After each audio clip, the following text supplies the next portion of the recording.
ટીકા નિંદા થાય આપણી, કોઈ પણ પરિસ્થિતિમાં ટીકા પણ થશે, નિંદા પણ થશે. જો એ સહન કરવાની તૈયારી નહીં રાખો ને તો દુઃખી થવા છે. હા, અર્નેસ્ટ હેમિંગ્વે મહાન લેખક હતા. 1954માં સાહિત્યનું નોબેલ પ્રાઇઝ એને મળ્યું હતું, પણ ટીકાકારોની ટીકા સહન ન કરી શક્યા અને 63 વર્ષે આત્મહત્યા કરી લીધી. ટીકા સહન ન કરી આત્મહત્યા કરી. તો ટીકા કરશે, સંસારનો સ્વભાવ છે. સીતા કેટલા પવિત્ર હતા. સીતાએ રાવણ સાથે હાથ પણ મિલાવ્યો નથી, રાવણની આંખમાં આંખ મિલાવી નથી. આવી પવિત્ર સીતા માટે પાછા આવ્યા પછી એક ધોબી શું બોલ્યો કે પારકાના ત્યાં ગયેલી સ્ત્રીને રામ રાખે, હું ન રાખું. સીતા પર પણ કલંક લગાડ્યા છે.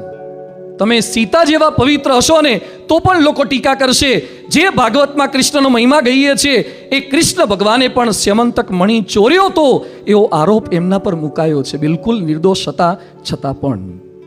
સ્વામિનારાયણ ભગવાન પણ બ્રાહ્મણ હતા, પણ કેટલાક લોકો કહેતા કે એ મોચી છે, એમ ટીકા એની પણ એ સમયે કરી હતી. કયા મહાપુરુષની, કયા સફળ માણસની ટીકા નથી થઈ? જેમ તમારા ત્યાં રેડ પડે ને ત્યારે સમજવાનું કે હવે આપણું કંઈક લેવલ થતું જાય છે. ભિખારીને ત્યાં રેડ શું પડે? રેડ પડે એટલે દુઃખી ના થવું, ફેમસ થવાય, એક સ્ટેટસ વધે છે, એક લેવલ પકડાય છે. એમ જેમ જેમ ટીકાકારો વધે ને એમ માનવાનું કે હવે આપણું એક લેવલ પકડાતું જાય છે. હા, લેવલ પકડાતું જાય છે. હવે લોકોની નજરમાં આપણે આવા લાગ્યા છે. ટીકા થવાની, લોકોને બોલવા દો. શિવ પાર્વતી પોઠિયાને લઈને જતા હતા, દ્રષ્ટાંત ક્યાંક સાંભળ્યું હશે. શિવ પાર્વતી પોઠિયાને લઈને જતા હતા, એમાં શિવજી પોઠિયા પર બેઠા ને પાર્વતી નીચે ચાલતા. એક ગામ આવ્યું અને લોકો શું બોલ્યા કે આજ પોતે ચડી બેઠો છે અને પેલી સ્ત્રીને હેઠે ચલાવે છે, સહેજ પણ દયાનો છાંટોય નથી.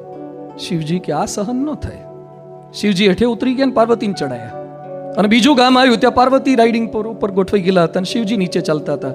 ત્યાં ગામવાળા કે પતિવ્રતાના લક્ષણો જ ક્યાં રહ્યા?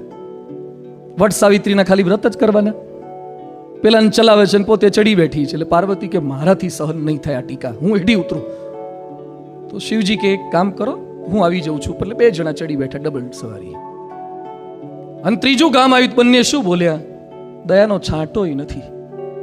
ઢોરનો થોડો તો વિચાર કરવો જોઈએ.